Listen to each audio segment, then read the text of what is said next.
नीतीश कुमार की तारीफ करना पशुपति कुमार पारस को महंगा पड़ जाता है।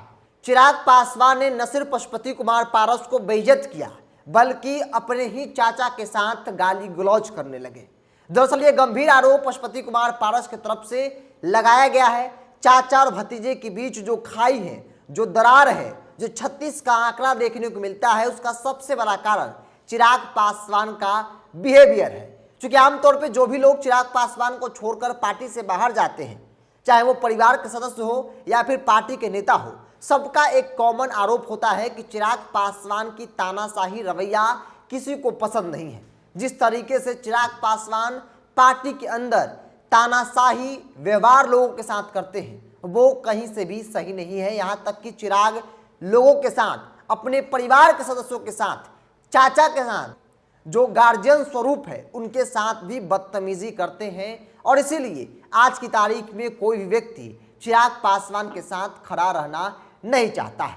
दरअसल 28 नवंबर को पार्टी का स्थापना दिवस है और इसे दोनों गुट की तरफ से मजबूती से मनाया जा रहा है, या फिर यूं कहें कि दोनों गुट यह साबित करने में लगा है कि असली विरासत रामविलास पासवान का मेरे पास है, तो कोई साबित करने में लगा है कि मेरे पास है। इस बीच दैनिक भास्कर को पशुपति कुमार पारस द्वारा दिए गए इंटरव्यू में कई बड़े खुलासे किए गए हैं। चिराग पासवान को लेकर उस बात का जिक्र भी किया गया है जिसमें चिराग पासवान अपने चाचा पशुपति कुमार पारस के साथ बदतमीजी की थी। दरअसल सवाल था कि आपकी और चिराग की लड़ाई क्या रामविलास पासवान की विरासत को कमजोर नहीं कर रही है?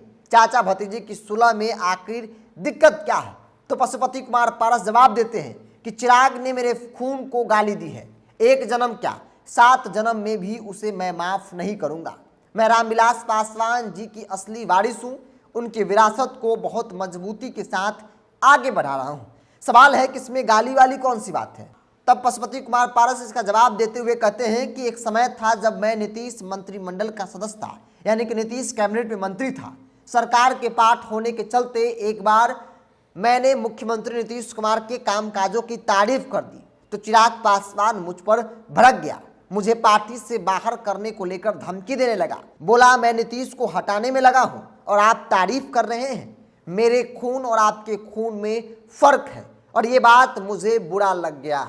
शायद कुछ बोलता तो मैं इस बात को बर्दाश्त कर लेता, लेकिन उसने जैसे ही कहा कि मेरे खून और आपके खून में फर्क है, ये बात मेरे दिल पर लगी और दिल टूट गया।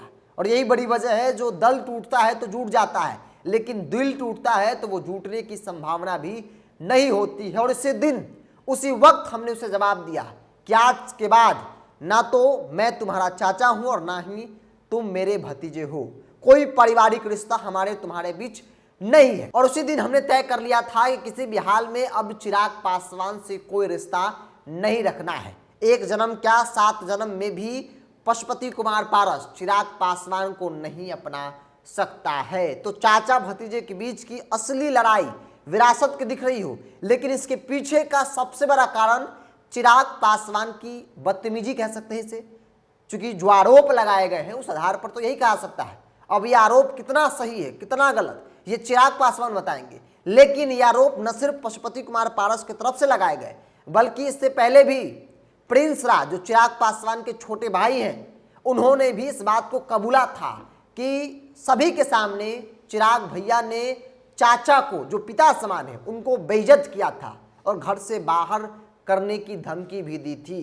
तो ये ऐसे कई वाकया हैं जिस आधार पर जो लोग हैं वो कहते हैं कि चिराग पासवान अपने बड़े बुजुर्गों के साथ, पार्टी के नेता को तो छोड़ दीजिए, परिवार के बड़े बुजुर्गों के साथ, जो पिता समान चाचा हैं, उनके साथ भी बदसलूकी करते हैं, उनके साथ भी बदतमीजी करते हैं। ये बात पशुपति कुमार पारस ने दैनिक भास्कर के साथ खास बातचीत में खुलासा किया है और कहा है कि मैंने एक तारीफ क्या की, क्योंकि मैं मंत्री था नीतीश कैबिनेट में और मैंने कामकाजों की तारीफ की। चिराग मुझ पर भड़क जाता है और कहने लगता है कि आपको पार्टी से बाहर निकाल देंगे। साथ ही साथ उसने यह भी कहा कि मेरे खून और आपके खून में फर्क है और यही बात मुझे बुरा लगा, दिल पर लगा। और इसीलिए उसी दिन मैंने तय कर लिया कि ना तो मैं तुम्हारा चाचा हूं और ना ही तुम मेरे भतीजे हो।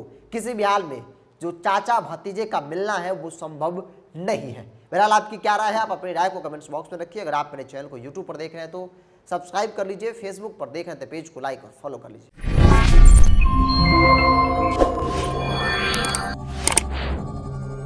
है।